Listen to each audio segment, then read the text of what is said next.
안녕하세요. 오늘 하루도 걸림없고 보람 가득한 행복한 날이 되기를 축원합니다.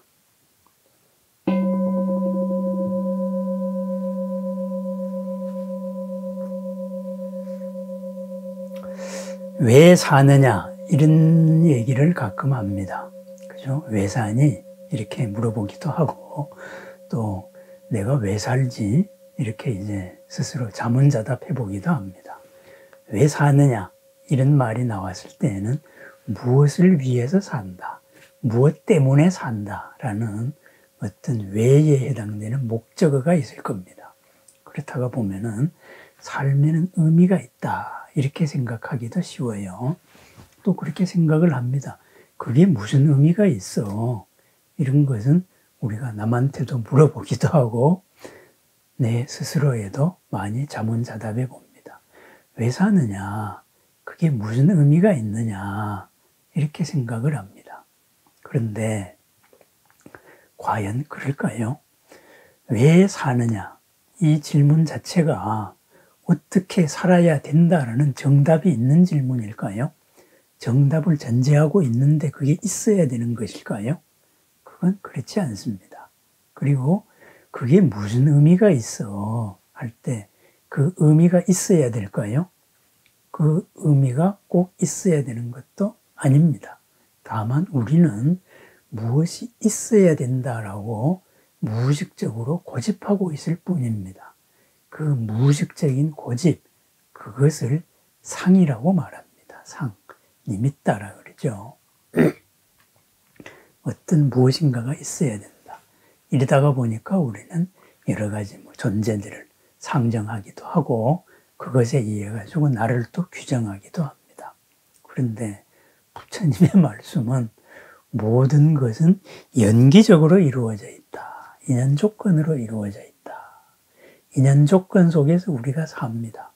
결국은 생이라는 이 인연 조건에서 우리가 태어났고 이 인연이 다하면은 우리는 새로운 환경을 찾아서 떠납니다. 그죠? 이것이 다가 아니다 이거죠. 그래서 오온, 색, 성향, 색, 수, 상, 행식 이렇게 이제 오온으로 이루어져 있죠. 그렇습니다. 그렇다면은 부처님께서 이렇게 깨달으신 진리는 뭐냐 이거죠. 이렇게 한계지어져 사라지지 않는 거죠. 그러면 한계지어져서 사라지지 않는다는 건 뭘까요? 그것은 갈등이 없는 삶, 괴로움이 없는 삶, 갑갑함이 없는 삶, 행복한 삶이에요. 결국은 뭐냐? 그것을 부처님께서 발견을 하시고 체득을 하시고 완성을 한 거예요. 그렇게 해서 다시는 사라지는 삶, 태어나지는 삶이 없다. 그럼 뭐예요? 영원히 행복하다. 영원히 즐겁다. 영원히 평안하다. 바로 그런 상태입니다. 그렇습니다. 그러한 상태로 누구나 다 도달할 수 있다. 그렇게 도달해야 되는데 왜 그렇게 도달 안 하고 힘들게 사느냐. 무엇인가를 밖으로 추구하고 왜 사냐고 그러고 삶에 무슨 의미가 있냐고 그러고 그렇게 산다 이거죠. 그것 자체가 잘못된 뒤집혀진 생각이다. 이런 겁니다. 그렇습니다. 우리는 우리 생명 자체로 행복한 겁니다. 그리고 즐거운 겁니다. 그리고 고가 없는 겁니다. 갑갑증이 없는 겁니다. 그렇다면은 우리들의 삶 자체, 생명 자체는 그냥 행복하게 살아야 되는 거예요. 걸림없이 살아야 되는 거예요. 걸림없이 사는데 누군가와의 관계 속에서 이루어집니다. 금생에는 이러한 몸을 입고 옷을 입고 이런 옷을 입은 이 사람들과 같이 관계를 지어서 사연을 만들어 갑니다. 그 하나하나 만들어가는 사연, 바로 이 행복이라는 서로가 평안해야 된다는, 서로가 즐거워야 된다는 바탕 위에서 이루어지는 사건들입니다. 그 하나하나의 사건들에 대해서 우리가 거기에 의미를 붙입니다. 공동체 전체가 이러했으면 좋겠다. 그래서 공통의 룰을 만들죠. 그것이 법입니다. 그리고 그 법을 왜 만들었을까? 그 법의 밑바닥에 있는 또 그런 에센스, 이것을 추론을 해봐서 법철학이 나옵니다. 그래서 이런 법철학이다. 아니면 어떤 상식이다. 도덕이다. 이런 게 나옵니다. 그런데 그 상식이나 도덕이나 이런 것을 가만히 살펴보면은 시대에 따라서 항상 변화해 왔습니다. 그죠? 옛날에는 이것이 진리였는데 지금은 이것이 진리가 아니다. 이거죠. 그죠?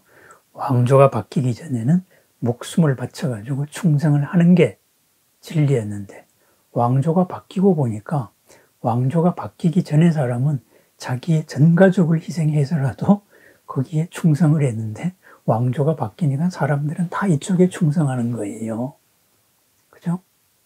또한 우리가 상식이라는 거는 얼마나 자주 바뀝니까?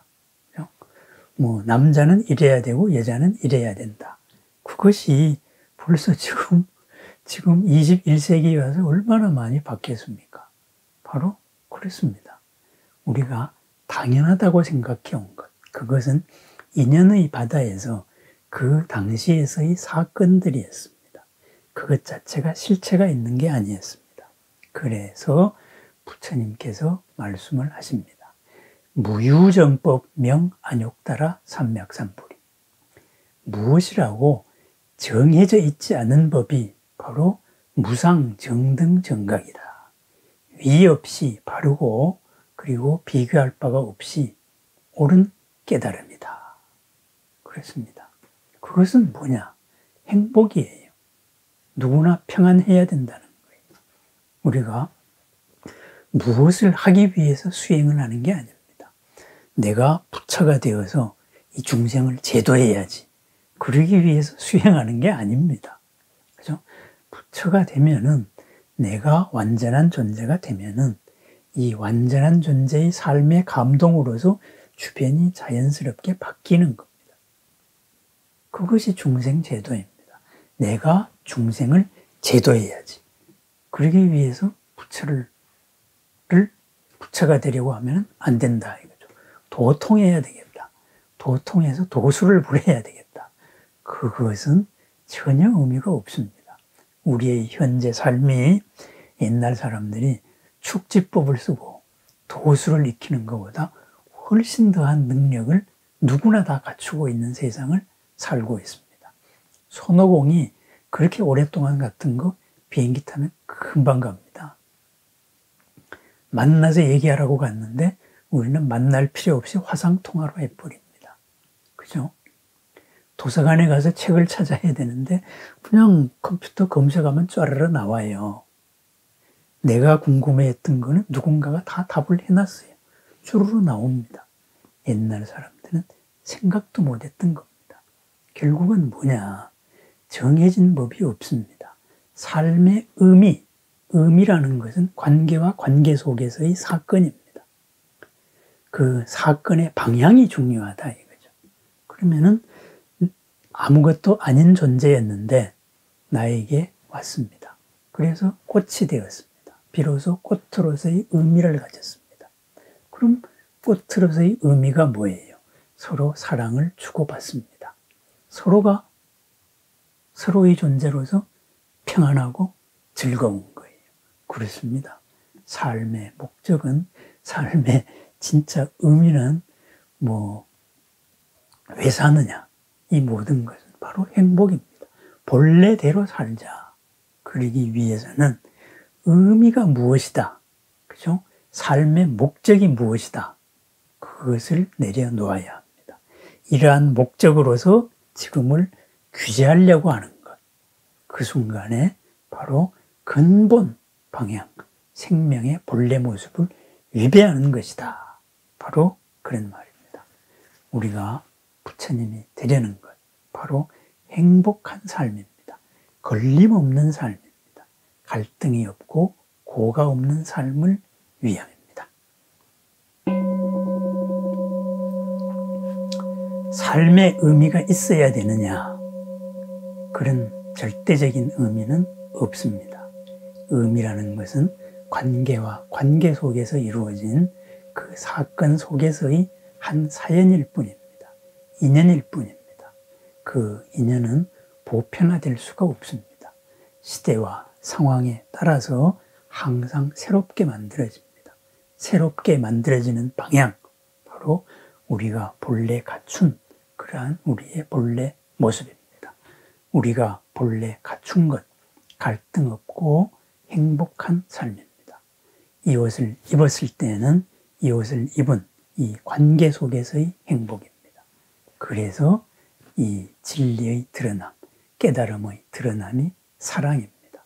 부처님의 드러남이 대자비입니다. 큰 자비, 너와 내가 큰 나 속에서 하나 된 삶, 바로 그러한 삶입니다. 대상으로서, 무슨 의미로서, 목적으로서 깨달음을 추구해서는 아니 된다. 바로 그런 말이 되겠습니다. 왜 사느냐라고 흔히 이야기합니다. 왜 살지 않습니다. 행복한 삶입니다. 지금 나에게 떠오르는 생각이 바로 행복을 위한 것인가? 아니면은 어떤 일회적인 사건을 위한 것인가? 그것을 잘 살펴봐야 합니다. 무유정법명 안욕따라 삼맥삼불입니다. 정해진 법이 없습니다. 순간순간에 가장 훌륭한 일이 있을 뿐입니다. 그 훌륭한 일, 나도 평안하고 남도 평안한 그러한 내 본래의 생명의 본래 모습대로 살게 하라, 그것입니다. 그리하여서 이 작은 삶에서 큰 삶으로 나아가는 더 넉넉해지는 삶, 바로 우리들의 삶입니다. 오늘 하루도 보람 가득하고 넉넉하고 행복한 하루가 되기를 축원합니다.